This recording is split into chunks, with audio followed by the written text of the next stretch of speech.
You're funny. Like I said. Do you like my tail? Like I said.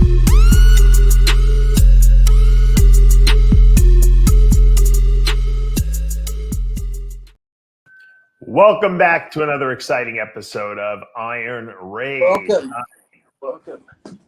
How come you always like to interrupt me before I do my beautiful introduction to the whole show? I'm just saying welcome. Well, I'll just say welcome. Just like a little voice in the background as I'm just rearranging my species stuff. Yes. You're like my son. My son, he'll come into the studio. I'll be like, or I'm recording something. I'll be like, all right, you got to be quiet. Just sit and don't say a word. And then when I'm done recording, we'll do whatever. The second I say don't say a word and I hit the record button, he's already saying, he does his own intro. Welcome back to whatever his well, video. In fairness, you didn't say don't say a word. I sat quiet through the ads, and that was hard enough. I was thinking of a topic to talk about today, and obviously we have a lot to talk about between Phil Baroni and me and Eli and all that stuff. I'm sure I'll get your opinion in a minute. All the people adding, jumping into the Arnold. I want to get all your opinion. Should be hung and quartered and fucking parts taken to each part of the continent and buried.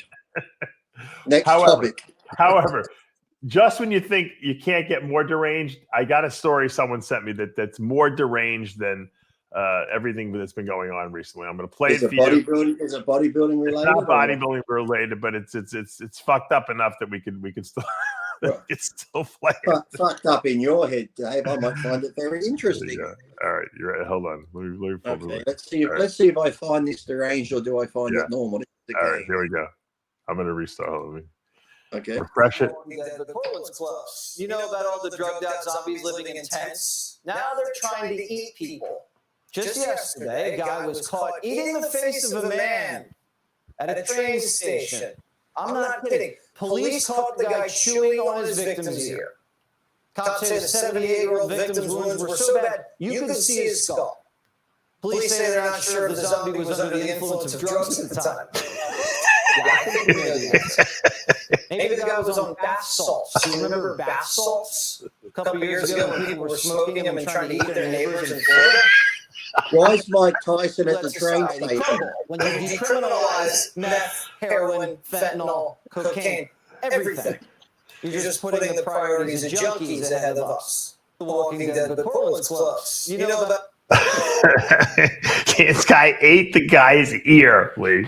That's got to be like I think that's the most deranged thing I've heard. Even worse than Phil Baroni potentially having sex. I remember it was that drug. I think was it bath salts or something like that. It had a different name. I think that's what he said. Bath salts. Yeah.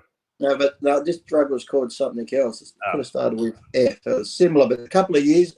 I could be going back a while now. Remember, the cops had to shoot him because there was a homeless guy eating another homeless guy's face, and I think it was in Florida years and years ago. Like actually ripping his skin off and eating his face.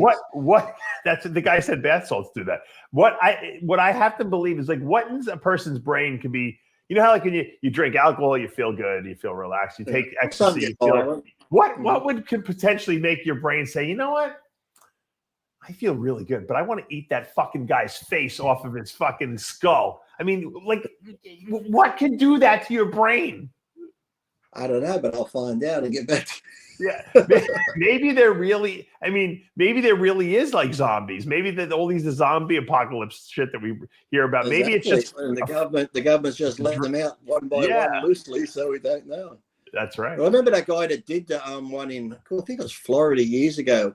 He was that fucked up. Like the cops shot him at least 6 or 8 times, and he wouldn't go down because he was that fucking a zombie. Look, he's been shot. You gotta shoot him in the fucking head. Headshots. People who take like PCP, supposedly you can't stop them. Yeah. Supposedly you can put bullets in them, you can stab them, they just keep coming.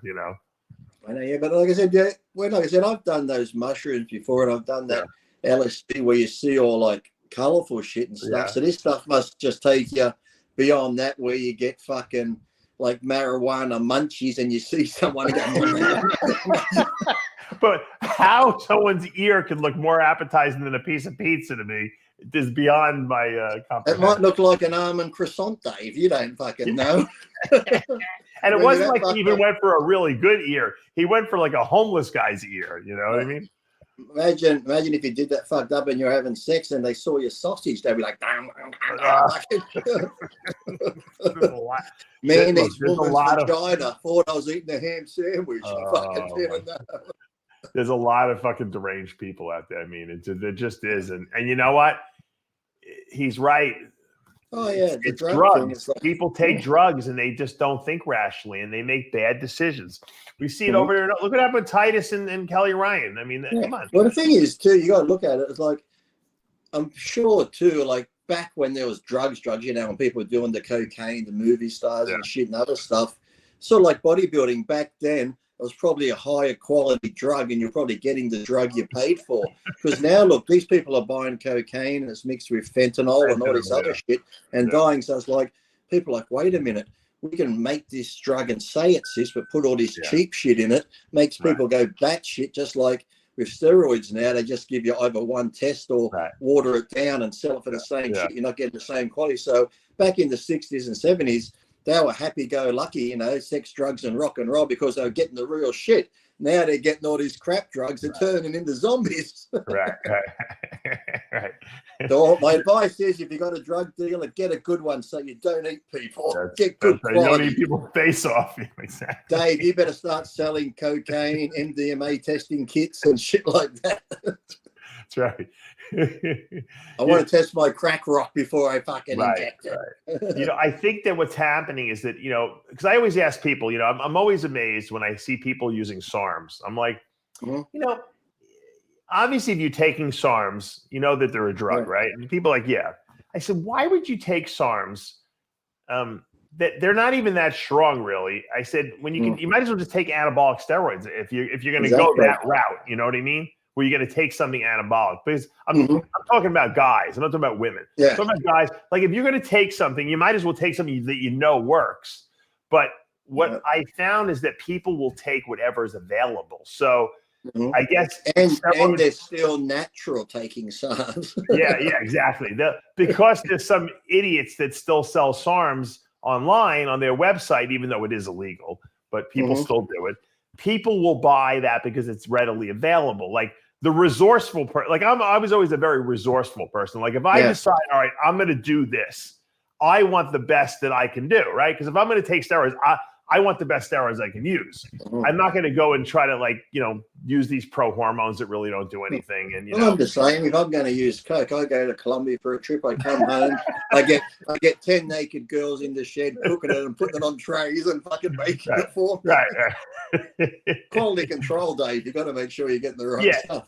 It's like the people who use kratom and think that they're like, you know, they're not using opiates. It's an opiate. It's just it's a crappy opiate, but you can access it because people are still selling it legally, or they think they're selling it legally, but eventually it will be made illegal. And so they use it, and then they think, well, I'm not on opiates. I said, yes, you are on opiates. That's an opiate. You know, it is what it is. Doesn't it come from the coffee bean leaf or something? Or yeah, well, the cocaine comes from the cocoa bean, right? I mean, the poppy seed, Yeah, it doesn't mean that it's. But I tried SARMs once and I didn't like it. I tried like the peptide SARMs, whatever it was. You don't do anything. Probably you'd never even used it. But the thing was, when I took it, I actually felt like not as bad, but I still had that same feeling. Like, you know, what's that tanny shit when it came out? You know, the melanotan. Yeah, when that first come out, and you get that nauseous, and then you get those really hot flushes where you feel like you're just glowing red like Did you take an injectable or did you take a pill? Injectable melatonin. I thought SARMs were mostly pills. You know, the SARMs I took was injectable too. It was injectable because my mate said, Lee, you got to take this one before training. And then this is how bad it was. He'd actually take his cooler to the gym, and sometimes in between every 3 or 4 set, he'd go in. He goes, this SARM's 22. You put it into the muscle you're training, and it actually makes more muscle cells than that. This SARMs is going to like reinvent people's DNA and shit. So then he'd like do this, and then he was that blazing about it. He'd be in the change room after training. My good friend Cole has passed away from cancer, probably caused by the SARMs. Yeah, it's like he'd be in the change room and pull out insulin syringes. don't worry, people. These are not steroids. They are peptides.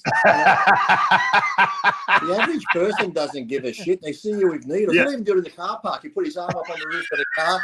In his tricep, people are walking past. I'm like, oh, fucking. He goes, what? He goes, they're not steroids, they're peptides. I said, yeah, but the fucking mum and their kids don't know it's fucking peptides. They can see a bodybuilder injecting his arm. I'm like, oh. He didn't care where he did it or had it. Yeah, but I had the injectable ones, and I got that really hot, flushy type. I didn't like it. It took it for like maybe 6 weeks, and I just threw them out. They sat in the fridge for like maybe a year, and then I just tossed them out. Most of those peptides are growth hormone releasing peptides, and they can cause a little bit of that flushing and stuff like that, the melanotan feel to your face. Sometimes they give a little low-grade nausea. Yeah. They don't really do very anything that stimulates the pituitary area here can cause that same effect. And sometimes they stimulate the appetite center. That's why the GHRP6 growth hormone releasing peptide. That's the one that everyone says is just hungry. like growth hormone. Well, no, it doesn't. They're nothing like growth hormone, but it makes you hungry. Yeah, and like I said, really, the amount that people were taking, there was never any, like I said, I guess, at least with steroids, have been used back from the days of the war and Russia, and you got a rough idea of what they can and can't do and stuff, and problems. SARMs and peptides, they're still so new, and people, like you said, would take that many because they're thinking, well, it's only like a natural thing. It's not steroids. It's not bad for you. Who knows in 10 years' time what it could fucking do to you?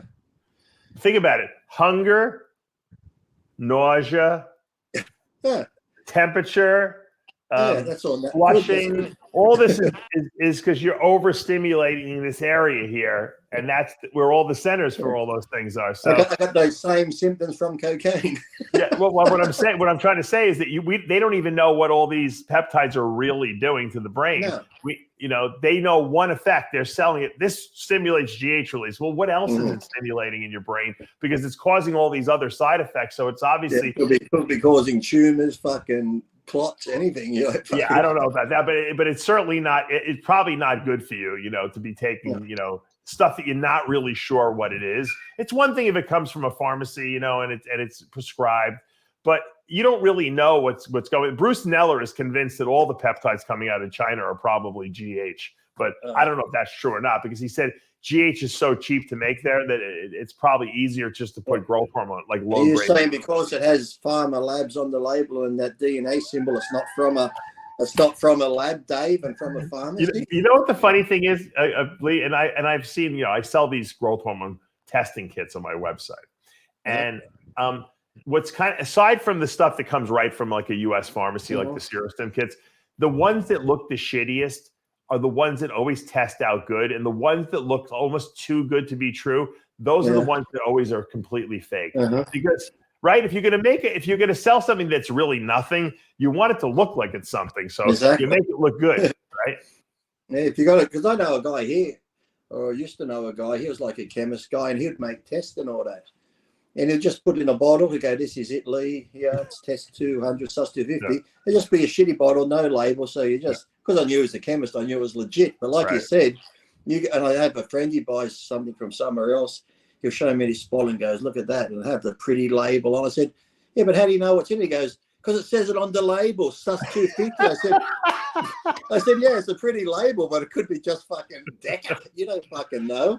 Yeah, so like you said, they do the bottle up to look so good. Right. The worst conversation, I know a lot of my clients are watching this who probably have had the conversation with. The worst conversation to have with someone is to tell them, you know what, you don't look like you're taking what you're taking. Meaning it could be interpreted as meaning I look like shit, but it's not. It means that your drugs probably are not real. And unfortunately, I don't know why people, and I talk about this all the time. I'm like, guys, there's testing kits now. You can test your gear. I sell them at my DavePalumbo.com website.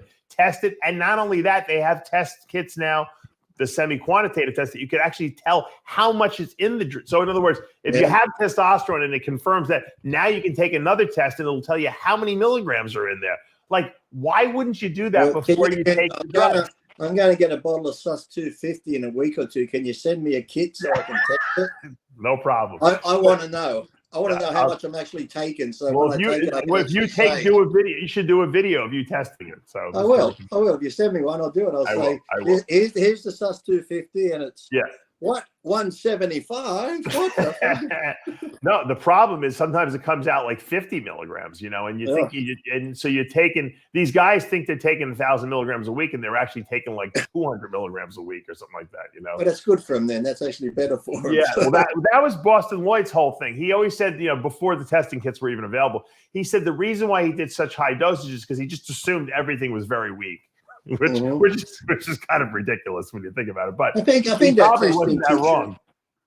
The testing kit should get through customs, I think, coming here, because here now, what they do is, send me one. I'll test it next week when I get the bottle. Yeah. So I'll do it. I'll do a video testing it. Yeah. But here, I think I can't see why not, because here we have, like, you know, those dance parties and raves. Right. And they always have the police there and the drug sniffer dogs and stuff like that, because people take in ecstasy and MDMA, and it could be the wrong thing. But now what they do is, inside the rave, if you get it in, they have a pill testing thing where you can actually take your pills and get them tested to make sure you're taking the right thing. I'm like, what? You're trying to stop them taking them in, but if they get them in, you give them a pill testing thing, and then they said, because it's not up to them, you can either take the pills back and use them, or they can confiscate them for you, but they'll test them inside the thing. But yet the police always get out there busting people for taking drugs in, but they'll give you, because they said so many young kids have taken them, because we know they're going to take them, and they drop dead from dehydration out in the sun from the MDMA and shit. So having the pill testing thing there, at least they know they're getting the quality of whatever. I'm like, oh, fucking hell. So who's giving the test kits out? The club owners? No, like I think the government sets up a thing there, and they have like a, you know. So in other words, if you can sneak them into the club, then you're allowed to test them, is what you're saying. Or it's more like the outdoor festivals, music festivals type things. And you know, I got to tell you, Lee, I hate to say it, Australia's pretty fucked up. You guys have such backwards fucking. I thought New York was bad, but you guys have the stupidest fucking laws of all time. Can you imagine a policeman just standing there and someone pulls out all their pills? Can you test it? Oh, hi. What was the other thing we were talking about a few weeks ago about in clubs? Something about clubs that you can't stare at people, right? Yeah, you're not allowed to stare at people. If people don't believe me, you can look that story up. Yeah, you got to get consent to stare at a girl in the club. We talked about that a few weeks ago. You guys, I don't know who makes these fucking laws up over there. They must be on meth themselves or something like that. These lawmakers, I don't get it. The politicians, what expect? You know, it's like the nut houses are running the asylum. It's like, you know, our politicians are just like yours. They're fucking idiots. Yeah, and you know what the funny thing is, when you go to Australia, because I remember when I went there, when I first started going there, Tony Doherty told me, because, you know, I had a felony, obviously, from, you know, being in prison. It had already been the past 10 years. But he's like, Dave, don't tell them that you had a felony, because they're gonna break your balls, even though it's for 10 years. And so I always put, you know, no felony, whatever, and I always got the visa or whatever. Now, 1 year I forgot, and I just put it down on the form because I was trying to be honest. I'm like, you know what? It's so long ago. I'm not gonna lie. And they would have treated you like El Chapo. You would think, right? You would think that I murdered and ate someone for dinner. You know, the way they're like, you know. Eventually, they let me go, but you know, did they take you to that little room and sit you down and pull out all the papers and then once you do it once and catch you up on a question? And they said that once. Now that I put it down on the form, I have to put it every time. And every time I go into Australia, now everyone else is walking out and they point, you know, follow the yellow line, which goes all the way into the back room someplace, you know. And because my friend Aaron, who I used to be with Mental Hamster, he always wanted, he could go to Canada, but he couldn't go to the States because he had a crime when he went to jail for a long time ago too, but now he's a successful businessman. He has the coffee shops, the clothing and that. But yet coming to Australia, I said, maybe just don't put it down. But that is the risk if you do get found out. They put you on the plane and send you back. It's a long way. So, and then too, because you got the tattoos and that, they're probably like, we might just give you a check over here on the, you know. They knew who I was. They knew I was coming before I even got there. They were waiting for me. That's the amazing thing. And then I had I don't get, Australia was built on the backs of fucking criminals. Like they sent all the it's the stupidest now. And to me, like, I don't get it. If you've done your time, and if it wasn't murder or something drastic, if it's just like little things and you've done your time as this whatever, and it's so long ago, why punish the person for the rest of his life that he can't go to a country? It's not like he's coming over here to set up shop and get a fucking big lab out the back of the outback somewhere. It's like, And then I remember also when I went to New Zealand, on the way back from New Zealand to come back to the States, you fly from New Zealand to Australia, then Australia to California. And they try to make me go through customs in Australia again. I'm like, I'm not going through this again. I'm not even staying here, I told them. I am not staying here. I'm getting on an airplane for the U.S. I'm never leaving the airport, I said. Well, hey, I was going to miss my flight. Thank God the flight was delayed. But I used to get the same thing coming home to Australia, and I'm a citizen. I'm thinking, what? You're not going to fucking let me in?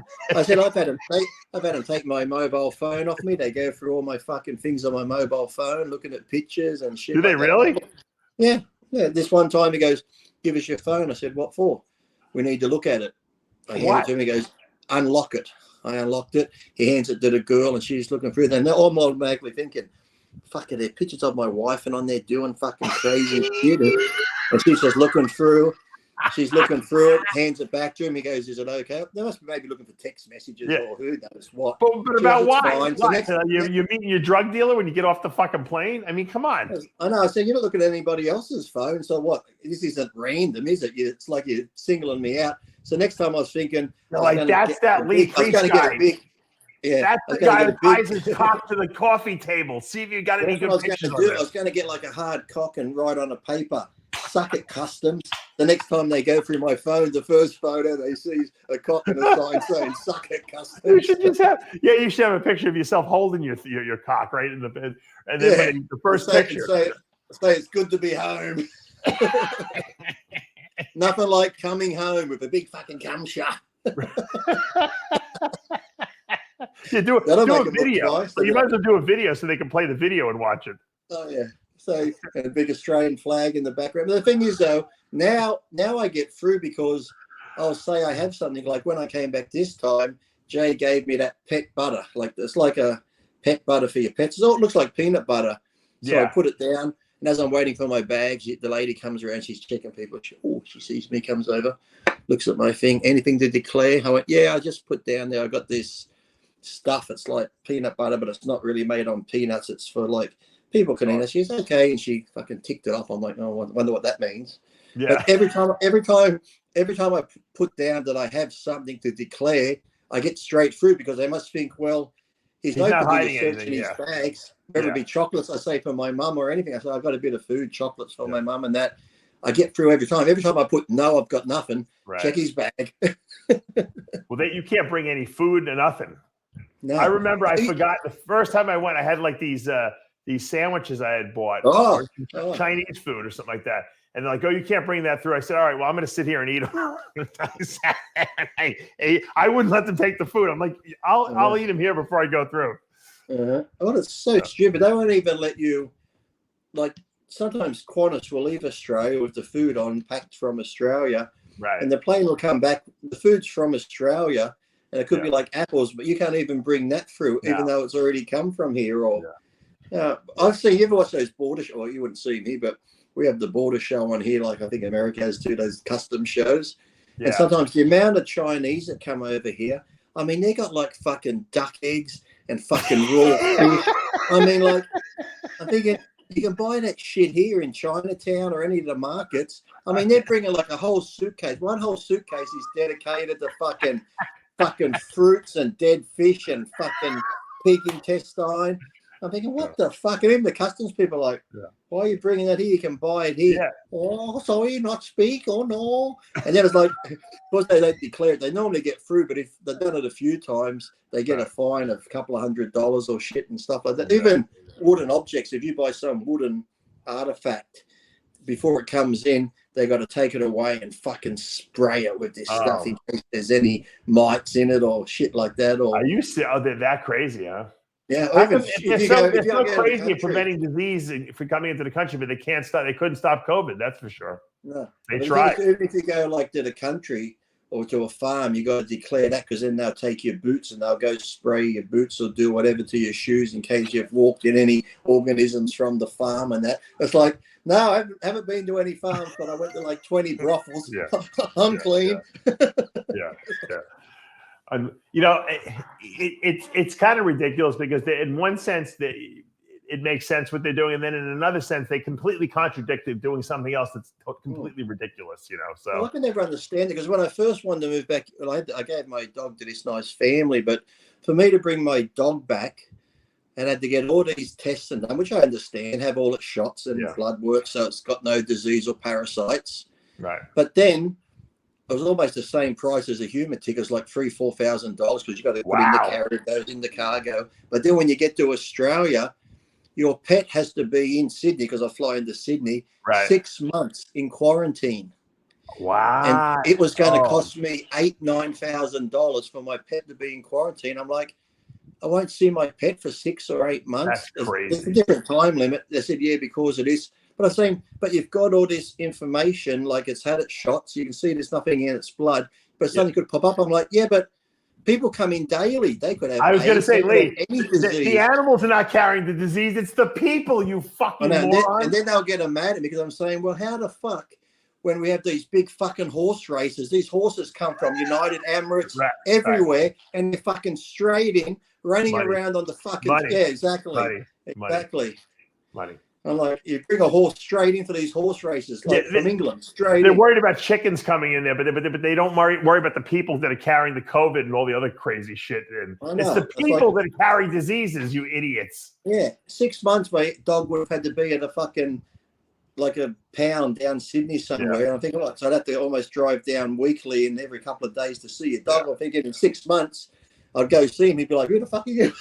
And you don't know how they treat him in those places too. They'd just be like throwing the food in, and it's crazy. You know, let me ask you, my mum, ours is for a sad story. My mum had a friend that came from the UK, and they did that. They paid for their dog. I think it ended up $8,000, a black Labrador, because my mum has black labs. So a friend did it, finally got it out, took it home, and they're out near the country. Within 2 days, after paying for all this and the pet coming over, a brown snake bit and killed it. Oh, are you kidding me? No, true story. Wow. This dog coming from England's probably never seen a snake, so he's probably thinking, oh, what the fuck's this? Let me play with it. Yeah. So they waited all that time, 6 months in quarantine, paid all the money, and in 2 days, a brown snake just killed it. Well, you guys also won't let any animals out of Australia, which is kind of weird. You know, like I can understand, you know what, no one's allowed to, like, because Australians would love to get snakes and reptiles from other parts of the world, but they don't allow it in, which I can understand. All right. If they want to keep everything out, that's fine. But why not ship stuff out of Australia to make some money? Like those, I've seen people try and smuggle those black cockatoos or the white cockatoos, you know, the sulfur crest. They get like $8,000-$10,000 over there. Right. But I can go to a park down here this afternoon near Newcastle. I can go to a park, and there'll be like 50 of them just sitting in the park picking at the grass. It's not like they're endangered or they're like we're going to run out of them. I mean, Lee, but there's people that legitimately captively breed these. I'm not talking, forget the wild ones. You can't take the wild ones. But what about if there's a breeder in Australia that wants to export to the United States? There are birds that they breed in captivity, you know? Well, they do that with other, like America, you can get like the macaws and all those type of birds that come from, or the African greys that can almost speak like humans. They come from other countries, so I don't see why Australia wouldn't get onto the market, like you said, a bird breeder. Because we have like the rosellas here, we have the... You guys have the best birds of all time. Rainbow lorikeets. We have so many different colourful birds. And even the kookaburra, look at that thing, and the way it laughs would be a great pet to have, you know. And like I said, people, even kookaburras, the wild ones, I feed them here at home. And after a while, they'll come down, and the magpies, the black and white magpies, will come and eat out of your hand. Last night, because we've got chicken coops on each side, my dog got dissected, so my wife stayed down there. There's lots of rats coming through our yard, so I've got to go get one of those sonic things and see if it keeps the rats away. But you got to buy a snake. Get some snakes in your yard. Oh, there's lots of the rats now, so my dogs had to get. There's some new disease that rats carry, so my dogs had to get a needle for that too. So. But this, as I was watching, I had one of those tawny frogmouth owls, even though they call them an owl, it's not really an owl, but, sitting up in the tree. And I wondered why. The other day I found a dead half rat body in the yard. This owl just sits on the tree now. Oh, they eat the rodents. Yeah, they eat the rodents. Yeah. Don't you guys have the toad problem there too in Australia? Up the top end, yeah, the cane toads, yeah. Cane toads, yeah. Another brilliant move by Australia. They released the cane toads to eat. I forget what they released them to eat. Yeah. It was and now they're eating everything. They I think they found a couple now in New South Wales. That's the state I live in. I think they're slowly making their way down because there's people that their whole job is to go around and catch them, and then they get them in big bags and put them in the freezer to kill them slowly. So rather than just squash them, they put them in the freezer so they just go to sleep. That's the humane way to do it. Yeah. So what do you think about this whole Amin Ali thing? I mean, do you think he's going to wind up going to jail for this thing? I don't know. It's like, so they've actually proved that it was that Robogaine or whatever it was that killed the person, or according to the autopsy report, Andy Hammond's autopsy report that no one had seen. I know someone who's seen it. The cause of death was ibogaine overdose, supposedly. That was I don't know. I don't know. I mean, it looks like I guess it'd be similar to if you were a drug dealer and they knew you sold drugs to someone, they overdosed on cocaine, I guess they could get you. So it's right. But you know what? Have you ever seen that actually happen where they put the drug dealer in jail for murder for 20 years? Normally it comes down to yes, you help, but you get a slap on the wrist or time. Or he didn't put a gun to anyone's head and say you have to. That's what I mean. They're not forcing you to take it. They're just telling you, because if that was the case, like I said, steroids are illegal. If we go down that slippery slope, how many gurus and coaches who say to someone like Phil Heath and that, I want you to take this and that, and you take it. Now, if your kidneys pack it in and you got to go on dialysis and shit, is there repercourse I can come back and say, well, my coach told me to take it. He told me to use it. So right.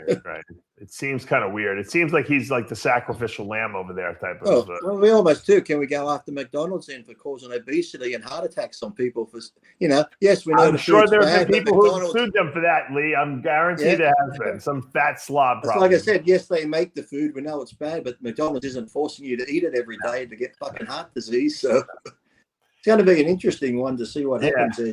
Due to that. Yeah. It's a shame. It's only a shame because we know both ends. Yeah. Like I said, I always used to see Andy. He was always an upbeat guy, always great guy, Andy, full of life and that. Yeah, crazy. And who knows? And then you got crazy Phil. Here's Baroni's problem. Baroni's problem was that he has some sort of brain damage, from fighting. We know that. It's been diagnosed.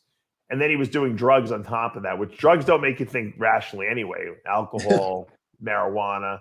You mix that with a brain that's not really thinking that well to begin with, and with someone who has self-control issues to begin with, and it's a recipe for disaster, really. You never know. The drugs might make the stupid person better. It's like, if I was talking to you, we go to get into a fight, I'll say, Dave, I'll fucking knock you stupid. Maybe if you're already stupid, I could say, Dave, I'll fucking knock you smart. Maybe it goes the opposite way. It's. Well, I used to know Phil because my friend Mark, who used to sort of manage Phil and that managed me. Yeah. Right. I knew him fairly good. Like I said, back then, I never saw any anger issues, but that he wasn't really. It was just sort of getting into it back when I knew him and stuff, and he's more into going to the bodybuilding expos still and stuff like that. So. Yeah, but Phil was the guy. If you were friends with him, he was a very loyal guy, and he was always had your back. And so, I always had a good relationship with him. Craig said he was a good guy. He was a good guy. Yeah. Craig was a good guy. I watched as I was watching the show, making my comments about the rigor mortis and that. Greg's always like, he was a good guy. He's a good guy. Greg was like, he's a good guy, and he didn't even like Greg. He hated Greg. Yeah. That's the funny thing. That's the thing. It's like you said, though. Yes, he was a good guy, but then it comes to a point where this good friend, if they're beating up their other half or doing this, doing that, are they still a good guy? Well, you could be like, well, he's never beat me up, so yeah. I guarantee the serial killer isn't killing his friends. Yeah, even though he's punching the fuck out of his girlfriend, he treats me nice, so he's a good guy. Exactly. I overlook that. Everyone's got a little, Yeah. It's like the serial killers love animals. You ever notice that they don't harm animals? And so if he's so good to his dogs and his pets, he must be a good guy. Exactly. He just likes to kill and eat his neighbor every once in a while when he gets hungry. But isn't it funny too where you see some serial killers, even like the Iceman, who was more of a hitman and did stuff for the mob, his story, but yet some of these other serial killers like the Green River Killer and was it BTK and that some of them like married, have a family life, kids, and they're so good to the family and that, but yet they go out and kill other families and just destroy other families. But their home life, they go to church, they're this wholesome person, but then they go out and kill other people. It's like weird. It's scary, you know why, Lee? Because it's like that means that we all have something in our brain that if it's disrupted can potentially make you do that. Because I was always a believer in like your environment kind of molds the person you become. And I think in some cases that's true. Like people who hate their mother, they might go kill women, as a serial killer later in life. But I think there's some people that have like brain disorders that something is just not connecting properly in there. Yeah, but I think you get the ones too who just don't feel like, some of them on some of those shows where they just don't like, they could kill someone and just look at it like, it's like squashing a cockroach. There's no empathy. They don't get they could be stabbing someone. They don't see it as a person or they're taking a life. They're just going to town, stabbing someone. Then, like I said, then the next day they could kiss their wife good morning, take their kids to school and go to work like nothing ever happened. And if they get hungry for lunch, they'll have an ear or two, and that's Well, as I said, but that you ever watch that Green River Killer? I think BTK. How many years did he go on for? Almost 20 years or so. Yeah. And it's like he came back out. He got bored and came back and started killing again. And when they caught him, he was a great guy. They said quiet, went to church, wonderful family. I think imagine the wife. All these years she's been sleeping with this guy that's going out murdering people. That's really scary, And it's only that, like you said, because they must have that switch. Because you think if they just murdered people, why wouldn't you wake up one day and go, you know what, I'm sick of you, bitch, and murder the wife or the kids? But yet that was totally separate to these other people. It's like, so they must have something where they can differentiate between family and friends or loved ones, and then just people who are just like cattle, just like numbers. Or some people that remind them of something that triggers something from a childhood trauma. Well, maybe that's what it is. Maybe he had his wife and she was good and made him meals, but he hated her, so he just went out killing people that looked like his wife because he couldn't kill her. Then he'd have to make his own meals. Or take care of his kids. Yeah, exactly, right. Yeah, when they get all the photos, they look at his wife, they go, we're seeing a resemblance here. All these sort of women look like your wife. Yeah. I hate to say the theme of the show is murder, but we live in a fucked up world, and you can't trust anyone. I think it's getting more fucked up sometimes like I said, it's like that news story there. If you go searching for them, because sometimes they don't put the crazy stories. I don't know that guy there, he's pretty good. I watch some of his shows, but some stories where they just say, okay, plane crash, this and that. But then there's other stories you'll find where someone got murdered somewhere, and the way they were murdered, they were hacked up and chopped up, and then they put the arm inside the stomach of the person. It's like you think, is this a fucking movie? But yet it's actually, people actually do that. It's like, when they always say truth is stranger than fiction, it used to be like when you watch those, one of those video sites, not Faces of Fear or whatever they were, where you see the people getting death. Yeah, those type of things. But then, like, sometimes some of the real life shit is more fucking way crazier than any fucking movie you've ever seen. And this is people doing it to each other on a daily basis. You just don't hear about it all the time. Yeah. That's crazy. Pretty traumatizing. So what do you think about Nick Walker? And I guess we have Nick Walker jumping into the Arnold Classic. We have Andrew Jack. Then we have Patrick Moore also going in. I think it's good. I think because they upped the money, it brought him out a bit more. And I know even Flex Wheeler, he was saying that Sean Clarida could maybe win, like I said, and Nick Tradilla did a whole video bagging out Flex Wheeler, saying you should be this and that. But it's true. It's like, look, I'm sure if Nick comes in his best, no, Sean won't win. We know that, or Andrew Jack. But like I said, because Sean comes in at his best. His proportions are almost perfect for his height. He's not lacking anywhere. So if you're going to pick and faults on people, he really has none. So it is feasible. If any of those bigger guys coming off, he could win. So it's like, you don't just say, no, he hasn't got a chance because. Let me ask you this question, because you were always a big advocator of prize money for everyone who's makes it to the Olympia. I remember at one point. Would an invitational like the Arnold be more popular if instead of raising the prize money the way they did, maybe they took that money and they spaced it out on, so whoever gets an invite automatically gets 10,000 right off the bat. And then, then the rest is prize money. I think that would be a better way to entice people to want to do the Arnold, right? Because especially too if you're guaranteed 10 grand, you know? Yeah, especially if you limit, just say you limit it to 14 guys, 15 bucks, 12, Not 12 even, guys. 10 guys, Lee. Yeah, 10 of the best. The first 100 grand goes to those 10 guys, and then the prize money is on top of that. I think so. Yeah, and I also think too now, it's like I've heard who said it could have been Nick Trigilli, but I agree because I said it a long time ago that because we're seeing some of these 212 guys, you know, get up there. Look, Hardy was a 212. He's won the Olympia. Derek. Yeah. We're seeing Sean Clarita. If he does well in this, it's like Bonac.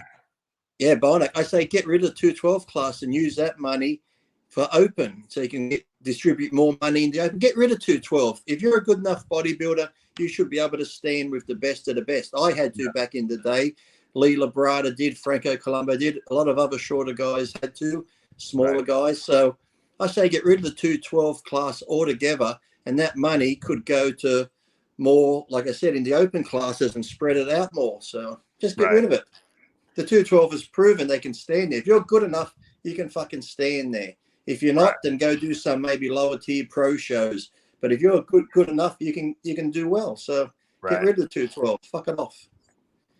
So that's a maybe we'll do an iron debate on that. We'll see. Should we get rid of the 212 class? That'll be, or maybe we'll do our next show. Let's see if we can get another couple 212 guys on, and we'll do a show, and you and I will discuss that with them and see if it is a viable solution, or if we should keep the 212 class and just let guys move up. I don't know. I mean, that might be a better I don't think so, because like I said, the good 212, the good shorter guys, like the Sean Claritas, Derek's, even Kamal was the 212, wasn't he? Yeah. It's like these guys have done well in open classes. So if you're a good bodybuilder, it doesn't matter your height, your weight. Sean Clarita's proven that if you're good, you can stand in an open lineup. So get rid of it. We're just making these classes, like I said, for people where we'll make a class for you because you can't Everyone's a champion. Everyone's a champion. Well, it's like, okay, you could just maybe then if you can't do well in the bigger shows, there are some smaller pro shows you might do good in. But if you don't, hey, you're a pro, but you're not a good pro. Fucking face reality. That's life. It's not like we're having the fucking. Everyone's a winner, Lee. Everyone's a winner. It's not like you know we've got the Australian Open on right now. Where the best of the best are playing tennis. It's like, well, I'm not really that good. But that's okay. We have the Australian Open, the junior Australia B minus class. That's for you because you couldn't quite make it to play Nadal, but you can play these other fucking idiots down here who think they're champions. So you know you just got to be realistic. So. You know, all that money that's going to the 212 could be spread out in the open class. What the 212 does, though, is it gives people the ability to it's a stepping stone. In other words, yes, I'm a pro. I can compete as a pro as a 212 guy. And when I'm ready, if I so choose, I can move up to the open class. Whereas these guys normally would turn pro and they have nowhere to go when they first turn pro. I had to fucking do it the normal way so they can fucking do it. What was I going to do? Where do I go? I got a pro You're Lee Priest, for God's sakes. Come on, man. Doesn't matter. Like Flex Lewis would have held his own easily in the open class. And maybe not initially, but yeah, he would have eventually, And I think even initially, because he had the shape and that, he would have done okay. And then the thing is too, if you are in the open, that makes you train harder. It makes you do whatever. And then you're still going to come in with that conditioning because you know some of the bigger guys can't get that conditioning. So you can come in and blast them with conditioning as we see like they're doing now, even like the current Mr. Olympia. Look at his fucking conditioning and that sort of stuff. So it's like, we'll see. I say, never know. Get rid of it. Never know what the future holds. I've spoken. I'm going to call up Bob Ciccarello right now, there you go. athletes rep, and say, disband the 212.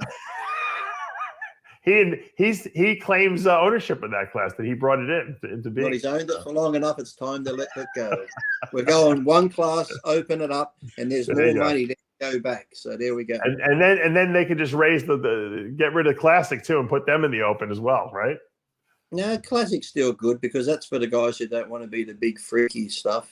Wow. So we could probably mix the men's physique and board shorts together. We'll throw them. That sounds. Are they the same class? Are they really? Yeah, Classic and men's physique. Just got to train legs. That's all. No more board shorts. All right. Yeah. On those wise words of wisdom that no one will listen to. That's it. They'll listen more to the zombie eating ear than the 212. Yeah, I got to go back to eating. I have a few ears in the freezer, Lee. I want to defrost and. I got a rotator cuff in the oven right now. I got a head on a rotisserie in my oven. It was turning like that. Actually, be like, was it Jason Voorhees' mother's head sitting there? Yeah. Like a roasted pig. Yes. What a dimension. Nothing like chewing on a meniscus in the morning. That's what I say. Right. Yeah, there you go. You got to get your collagen amino acids, right? Yeah. What's that? What's the bit that's in the T-bone? You eat that white bit. What is it? The marrow. Yeah, the marrow. There you go. There you go. That's the liver king. The liver king ones. They're injecting this. I'm just going to eat human marrow. That's the perfect DNA. There you go. Maybe all the stem cells, Lee, are in there, right? Yeah. Just get a leg bone and suck on it. There you suck go. the marrow out. Suck the marrow out of someone's spine. Perfect.